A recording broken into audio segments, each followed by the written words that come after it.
क्या होगा अगर मैं आपको बताऊं कि जो कुछ भी आप देखते हैं, जो कुछ भी आप जानते हैं, वह उस सब का एक छोटा सा हिस्सा है जो बाहर मौजूद है। तारे, गैलेक्सीज, प्लैनेट्स, पिज्जा का वो स्लाइस, यह सब यूनिवर्स के 5% से भी कम है। तो बाकी क्या है? इसका लगभग 68% कुछ ऐसा है जिसे हम डार्क एनर्जी कहते हैं। हम इसे देख नहीं सकते, हम इसे छू नहीं सकते, हम इसे टेस्ट नहीं कर सकते, लेकिन हम जानते हैं कि यह वहां है क्योंकि हम देखते हैं कि यह कॉस्मोस के साथ क्या कर रहा है। यह साइंस का सबसे बड़ा, सबसे गहरा रहस्य है। मशीन में एक कॉस्मिक घोस्ट जो हर चीज के अल्टीमेट फेट को तय करता है। हम क्यों परवाह करते हैं? क्योंकि डार्क एनर्जी को समझना रियलिटी के फंडामेंटल रूल बुक को समझना है। एक पल के लिए सोचिए, ह्यूमैनिटी ने मिलेनिया तक आसमान की ओर देखा है, तारों को चार्ट किया है और ग्रेविटी के नियमों को समझा है। Sir Isaac Newton, Albert Einstein, space time की एक खूबसूरत तस्वीर मिली जो मास और एनर्जी से मुड़ती और झुकती है। हमने इन आइडियाज का इस्तेमाल प्लैनेट्स की ऑन ऑर्बिट्स, तारों के जन्म, लेकिन फिर लेट 1990s में तो ये डार्क एनर्जी कैसे काम करती है। इमेजिन कीजिए कि आप किशमिश की ब्रेड बना रहे हैं। जैसे जैसे आटा फूलता है, सभी किशमिश एक दूसरे से दूर होती जाती हैं। किसी एक किशमिश के पर्सपेक्टिव से बाकी सभी किशमिश तेजी से दूर जाती हुई लगती है। ये एक्सपैंडिंग यूनिवर्स के लिए एक अच्छा मॉडल है। आटा स्पेस टाइम है और किशमिश गैलेक्सीज हैं। अब दशकों से हमने सोचा था कि हमारे कॉस्मिक आटे में यीस्ट थक रहा था। हमें उम्मीद थी कि फूलना धीमा हो जाएगा, लेकिन डार्क एनर्जी एक सुपरचार्ज्ड, कभी न खत्म होने वाली यीस्ट की तरह है जो आटे को तेज और तेज फुला रही है। जितना ज्यादा आटा होगा, उतनी ही ज्यादा यह मिस्टीरियस एनर्जी उसे फैलने के लिए धकेलेगी। इसका हमारे यूनिवर्स के फ्यूचर के लिए गहरे इंप्लीकेशंस हैं। अगर यह एक्सीलरेशन जारी रहता है और सभी संकेत ऐसा ही करने की ओर इशारा करते हैं, तो हम एक काफी अकेले अंत की ओर बढ़ रहे हैं। यह एक ऐसा सिनेरियो है जिसे कुछ लोग बिग रिप कहते हैं या अधिक धीरे से बिग फ्रीज कहते हैं। दूर की गैलेक्सीज हमसे इतनी तेज दूर हो जाएंगी कि उनकी लाइट आखिरकार हम तक नहीं पहुंच पाएगी।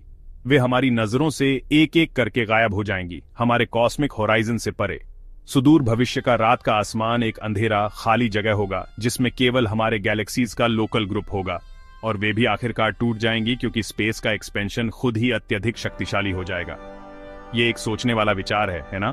यूनिवर्स समय के साथ कम कनेक्टेड होता जा रहा है। तो हम इस अजीब कॉस्मिक पुश को एक्सप्लेन करना कैसे शुरू करें? थ्योरेटिकल फिजिक्स से आया एक दिलचस्प, मजेदार आइडिया है गिरगिट पार्टिकल्स। यहां मार्केटिंग डायग्राम दिखेगा। हैवी आयन सिटी, हल्का आयन डेजर्ट।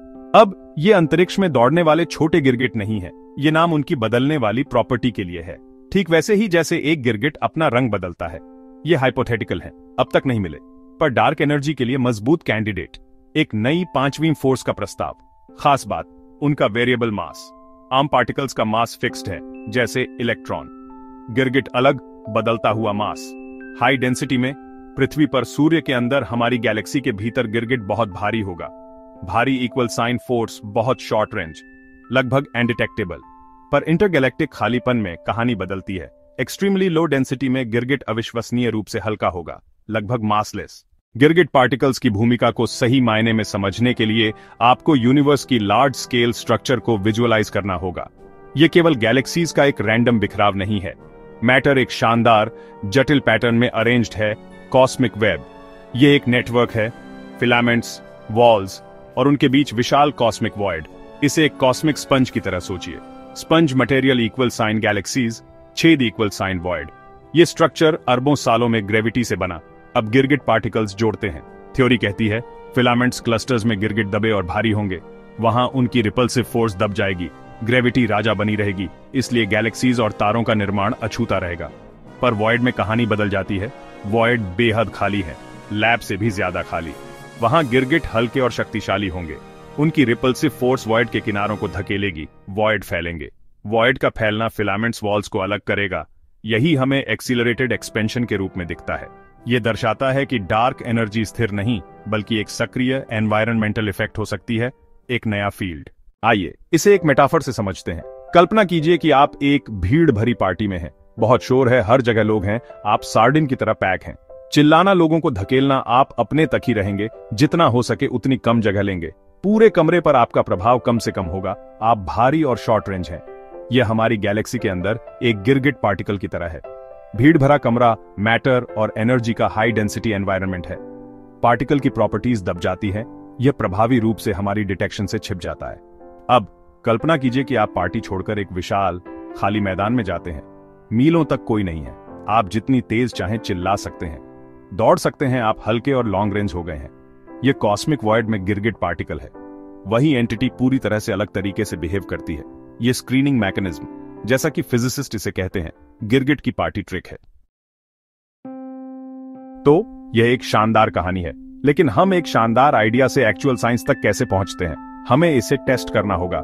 हमें इन गिरगिटों का शिकार करना होगा। शिकार जारी है और यह 2 मोर्चों पर हो रहा है। कॉस्मोस में, यहां पृथ्वी पर। कॉस्मोस में एस्ट्रोनॉमर्स यूनिवर्स को अभूतपूर्व डिटेल में मैप करने के लिए डार्क एनर्जी सर्वे और वेरा सी, रूबिन ओ ऑब्जर्वेटरी जैसे पावरफुल टेलीस्कोप का उपयोग कर रहे हैं।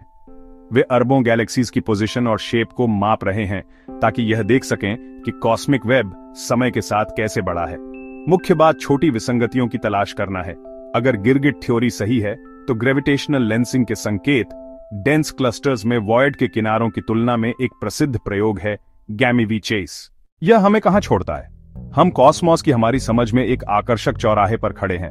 हमारा यूनिवर्स किसी ऐसी चीज से डोमिनेटेड है जिसे हम नहीं समझते। यह मिस्टीरियस डार्क एनर्जी, ये एक विनम्र स्थिति है।